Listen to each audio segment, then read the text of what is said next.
एक और बड़ी खबर है, 21वें राउंड की गिनती हो गई है और गिनती में हर राउंड की तरह इस राउंड में भी आरजेडी अमर पासवान 30,280 वोटों से आगे चल रहे हैं। 21वें राउंड की गिनती के बाद 30,280 यानी कि सिलसिला जो है वो लगातार बढ़ता जा रहा है। आरजेडी के अमर पासवान को 68,461 वोट मिले, बीजेपी के बेबी कुमारी को 38,181 वोट मिले और वीआईपी के गीता कुमारी को 25,100। अब देखिए वीआईपी भी यहाँ पे लगातार बढ़त बना रही है। 25,000 को जो कहा था कि 20,000 अगर वीआईपी ला लेती है वोट, अगर अपने पक्ष में उसके वोट मिल जाते हैं तो अपनी उपस्थिति को मजबूती से दर्ज कराएगी। ये 25,000 का आंकड़ा वीआईपी यहाँ पार कर गई है जी।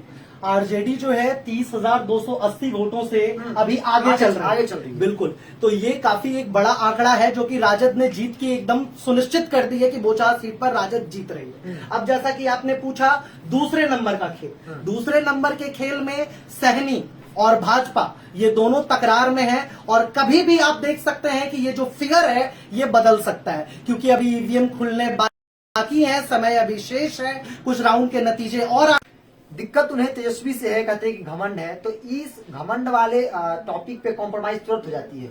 आपसी मुलाकात होगी, सब कुछ क्लियर हो जाएगा। तो तेजस्वी और आरजेडी से कभी वो उनको कोई दिक्कत नहीं रहा है। बेशक वो कहें कि बीते विधानसभा के वक्त उन्हें खंजर बोकने का काम किया गया हो, वही काम आज बीजेपी ने उनके साथ किया हो, लेकिन आज की डेट में जो परिस्थितियां बन रही है वैसे में दोनों का साथ आना या चिराग पासवान का साथ आना कोई बड़ी बात नहीं है। लाजमी हमें दिख रही है बिहार की राजनीति जिस धुरी पे अभी चल रही है उसमें ये संभावनाएं बिल्कुल जताई जा सकती हैं कि आने वाले समय में मुकेश सहनी राजद के साथ गठबंधन कर सकते हैं, उनकी पार्टी राजद के साथ मर्ज होकर महागठबंधन को और मजबूत बना सकती है। और भाजपा और जदयू के लिए एक बड़ी मुसीबत, मुकेश सहनी अगर राजद में शामिल होते हैं तो जाहिर सी बात है सहनी समुदाय भी राजद के समर्थन में पूर्ण रूप से आ जाएगा। देखिए एक सवाल वहां पे और था, जब चुनाव के वक्त जब कैंपेन हो रहे थे उस वक्त कुर्मी कोयरी वोटरों को लेकर थे, जब कई जगह पे बेबी कुमारी का विरोध हुआ, पोस्टर्स में नीतीश कुमार के चेहरा या नीतीश कुमार के जो कोयरी और ये तमाम जो जातियां हैं जिनका प्रतिनिधित्व करते हैं उनके चेहरे को लेकर के पोस्टर में जगह नहीं दे, उसको लोगों का विरोध हुआ। तो एक सवाल और भी है कि क्या उन लोगों ने वोट किया, नहीं किया, किसको किया, एक सवाल वो भी उठ रहा है। बिल्कुल बिल्कुल ये सवाल है। जदयू की तरफ से कोई भी प्रत्याशी बोचहा के मैदान में नहीं उतारा गया, उसके बावजूद भी नीतीश कुमार जी प्रचार के लिए बोचहा विधानसभा क्षेत्र गए और उसके साथ ही एनडीए के कई ऐसे एमएलए, धुरंधर एमएलए वहां पे पहुंचे उनके पक्ष में प्रचार प्रसार करने के लिए। तो जाहिर सी बात है बिरजू, आपका जो ये सवाल है वो संभावनाओं को कहीं और अच्छे तरीके से दर्शाता है।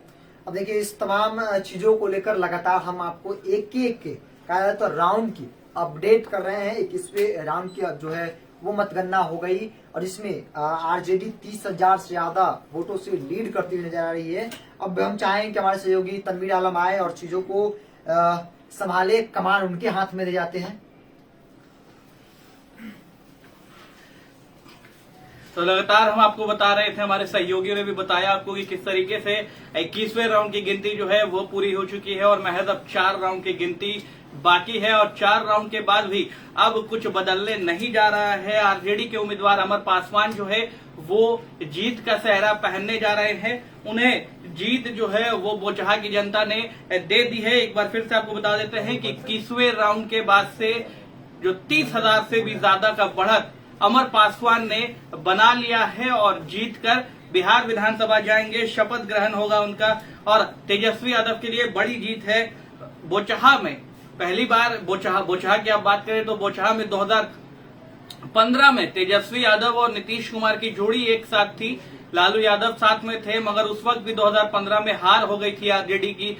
फिर 2020 के चुनाव हुए, 2020 के चुनाव में उम्मीदवार वही थे जो 2015 में उम्मीदवार थे, यानी कि गीता कुमारी के पिता रमई राम वहां पर चुनाव लड़ रहे थे, फिर उनकी हार हुई और उसके बाद से अब करीब 10 साल के बाद ये जीत जो है वो आरजेडी के झोली में गई है। हमारे साथ न्यूज रूम में अमित है, हम उनसे जानेंगे कि 10 साल के बाद से काफी बड़ा संघर्ष रहा तेजस्वी यादव का, 10 सालों के बाद ये जीत हासिल हुई है।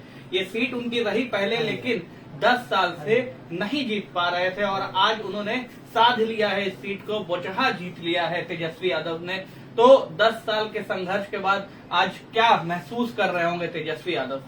देखिए राजनीति है, सीट और जो विधानसभा सीट है वो आने की खुशी तो लाजमी तौर पर होगी ही, लेकिन कहीं ना कहीं हम कहें कि एक जो अंतरकला एनडीए के बीच में थी, एनडीए के अंदर थी, उस अंतरकला का एक भारी फायदा है वो राजद को मिला है। और मेरे हिसाब से जो जमीनी आकलन है और जो राजनीतिक चर्चाएं चल रही हैं उस हिसाब से एनडीए ने कहीं ना कहीं जल्दबाजी कर दी, मुकेश सहनी को साइडलाइन करने में कहीं ना कहीं जल्दबाजी की, और उसका परिणाम जो है वो उन्हें देखने को मिला है। क्योंकि आप देखेंगे कि मार्जिन जो है वो हर एक चरण बाय चरण जो है मार्जिन बढ़ रहा है और करीबन 30,000 के मार्जिन हो गई है। वहां पर राजद के तमाम नेताओं ने, प्रवक्ताओं ने भी कहा था कि हम 20,000 से ज्यादा वोटों से जीतेंगे। तो ये जो आत्मविश्वास है, ये आत्मविश्वास जमीनी आकलन से ही आता है। उन्हें पहले से पता था कि बेबी कुमारी के खिलाफ जो है लोगों के नकारात्मक जो फीडबैक है वो आ रहे हैं, अंतरकला है वहां पर, और कहीं ना कहीं जो एनडीए के बीच की अंतरकला है वो अजय माफ कीजिए जो पासवान है, अमर पासवान, उनके हक में जाता जो है वो अब दिख रहा है लाजमी तौर पर। तेजस्वी यादव मतलब अगर आप बता रहे हैं कि मुकेश सहनी को बाहर भगाने में एनडीए से हड़बड़ी कर दी एनडीए ने, अगर सब कुछ समांतर रहता, उनसे मंत्री पद नहीं छीना जाता और उनको साथ रख करके अगर चुनाव लड़ा जाता, तो क्या एनडीए के खाते में फिर से ये सीट चली जाती? तेजस्वी यादव का करिश्मा नहीं दिखता वहां पर? बिल्कुल कह सकते हैं। देखिए आप गीता कुमारी का वोट शेयर देखेंगे तो 20 से 21,000 का वोट शेयर अभी उनका चल रहा है, और जो मार्जिन है वो 30,000 का है। तो कहीं ना कहीं ये 10,000 को जो बांटने की रणनीति थी वो बीजेपी तैयार कर सकती थी, और वहां पर अगर प्रत्याशी न उतारा जाता, सिर्फ एनडीए का एक प्रत्याशी रहता, तो वहां पर कहीं ना कहीं जो मामला है वो तेजस्वी यादव के लिए गड़बड़ा सकता था और एनडीए जो है वो यहाँ पे बोछा सीट पे बाजी मार सकती थी। मतलब हड़बड़ी हो गई। हड़बड़ी एनडीए हो ने गई। जो फैसला लिया है वो हड़बड़ी में फैसला लिया, जिसका उन्हें खामियाजा भुगतना पड़ रहा है। बोचहा सीट एनडीए से अब खिसक कर महागठबंधन के खाते में जो है वो जा चुकी है। 21वें राउंड की गिनती पूरी हो चुकी है और 21वें राउंड के बाद से महज अब 4 राउंड की गिनती जो है वो पूरी की जाएगी और बस औपचारिकता ही रह गई है, सर्टिफिकेट देना ही बाकी रह गया है अमर पासवान को कि वो जीत करके विधानसभा जा रहे हैं। 4 राउंड की बस गिनती है और 21वें राउंड के बाद से एक बार आखिर में आपको बता दें कि 30,280 वोटों से आरजेडी के अमर पासवान जो है वो लीड कर रहे हैं और जीत उनकी